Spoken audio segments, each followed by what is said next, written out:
दिवंगत आमदार शिवाजीराव कर्डिले यांच्या निधनानंतर राहुरीमध्ये पोटनिवडणूक जाहीर झाली आणि आज भारतीय जनता पार्टीकडून जे आहे ते अक्षय कर्डिले यांनी अधिकृत उमेदवारी अर्ज दाखल केलाय। मोठं शक्ती प्रदर्शन करत त्यांनी आज उमेदवारी अर्ज दाखल केलाय।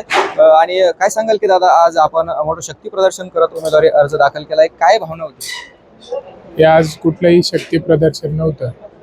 ही सर्वसामान्य जनता जी गेल्या 30-35 वर्षापासून साहेबांसोबत जुडलेली, या सगळे एकत्र मिळून माझ्या नवीन राजकीय प्रवासासाठी मला शुभेच्छा आणि आशीर्वाद देण्याकरता मोठ्या संख्येने इथं उपस्थित राहिले होते।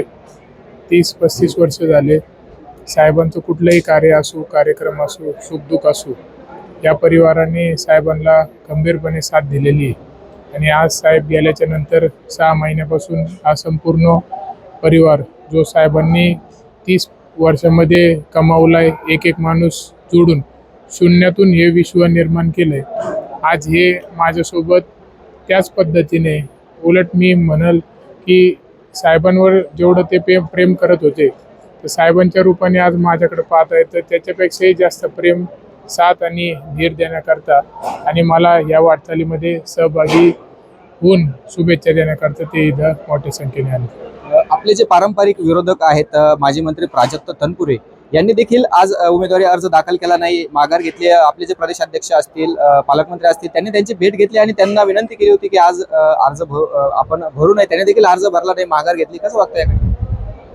आता थोड्या वेळपूर्वीच मला माहिती मिळाली की अशी घटना घडली आहे की सकाळी नामदार पालकमंत्री राधाकृष्ण विखे पाटील साहेब व रवींद्रजी चव्हाण साहेब हे दोन्ही त्यांच्या घरी गेले होते, त्यांची भेट घेतली आणि त्यांना विनंती केली।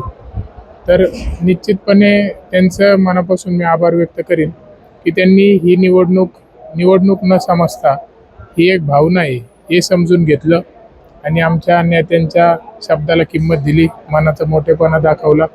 आणि साहेबांवरती जरी विरोधक असले तर एक कामाच्या माध्यमातून किंवा एक भावना साहेबांप्रती त्यांचीही होती आणि आज तोच विश्वास त्यांनी माझ्यावर देखील दाखवला।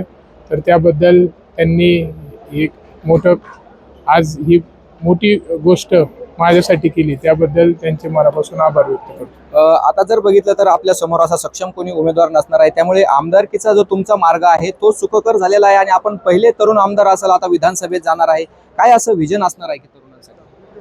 नाही, आता लोकशाही आहे, निवडणूक होईल का नाही होईल हे 9 तारखेलाच आपल्याला कळेल। कारण की अनेक लोकशाही असल्यामुळं ज्याची त्याची इच्छा असते, ज्याच्या पक्षाचा प्रश्न असतो, बऱ्याच लोकांनी फॉर्म भरलेले आहेत। आता सर्वांनी मिळून जर बिनविरोध केली तर निश्चित मी सगळ्यांचे आभारी आयुष्यभर राहील। आणि जर निवडणूक लागली तर निश्चितपणे विश्वास आहे मला ही जनता साहेबांनी कमावलेली आहे। ही जनता म्हणजे गेल्या 6 महिन्यापासून कुणीच विस्कळीत झालं नाही, मला एकट्याला कुणी सोडलं नाही। जेवढी मला ताकद देता येईल, जेवढा धीर देता येईल तेवढं या 6 महिन्यात झाले। म्हणून मला विश्वास आहे की ही जनता माझ्यासोबत खंबीरपणे साथ देईल आणि त्यानंतर पुढच्या प्रवासामध्ये अनेक कामं मला या मतदारसंघामध्ये करायचे आहेत। कारण की हा मतदारसंघ म्हणजे 3 भागामध्ये आहे, पाथर्डी तालुका, नगर तालुका, राहुरी तालुका। आणि राहुरी तालुका आणि राहुरी शहर यांचेही प्रश्न फार वेगळे आहेत।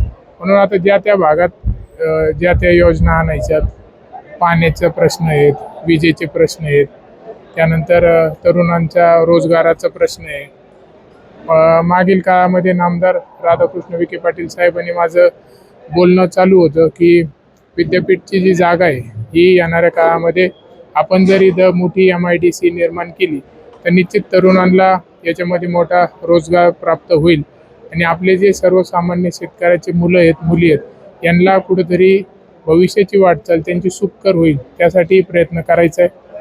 छत्रपती संभाजी महाराज व छत्रपती शिवाजी महाराज यांचाही पुतळा आपल्याला राहुरी शहरामध्ये उभारायचा आहे। अजून असे अनेक कामं आहेत ते आपल्याला ह्या मतदारसंघामध्ये करायचे आहे। नक्कीच ज्यांनी उमेदवारी अर्ज भरले त्यांना देखील आपण विनंती करून बिनविरोध जर झाली तर ही निवडणूक करण्याच्या हालचाली करू। मात्र निवडणूक लादली तरी या ठिकाणी निवडणुकीला सामोरे जाऊ आणि निवडून आल्यानंतर तरुणांच्या रोजगाराचा प्रश्न बरोबर छत्रपती शिवाजी महाराज, संभाजी महाराजांचे पुतळे, त्याबरोबर विविध प्रश्नासंदर्भात आपण विधानसभेत काम करू, अशी ग्वाही अक्षय कर्डिले यांनी दिली। कॅमेरामन ऋषी राऊतसह गोविंद फुनगे, LS मराठी, राहुरी, अहिल्यानगर।